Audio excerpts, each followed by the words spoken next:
అన్నిటికంటే ముఖ్యంగా కూడా బొబ్బర్లలో ఐరన్ 9 మిల్లీగ్రాములు ఉంది. మనకి ఒక 30 మిల్లీగ్రాములు ఒక రోజుకు సరిపోతుంది. కానీ ఈ విత్తనాల్లో ఎక్కువ ఐరన్ ఉన్న విత్తనంగా బొబ్బర్లు కూడా ఉందన్నమాట. అంటే చక్కగా రక్త పుష్టికి, బలానికి, అట్లాగే మాంసకృతులకి చక్కటి లాభం ఇస్తుందని అర్థమవుతుంది.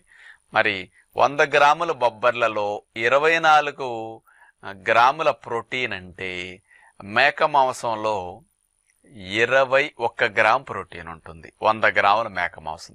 చేపల్లో 15 గ్రాములు, 18 గ్రాములు, 20 గ్రాములు, అట్లా 10 గ్రాముల ప్రోటీన్ రకరకాలను బట్టి, చేపలను బట్టి మారుతూ ఉంటుంది ప్రోటీన్.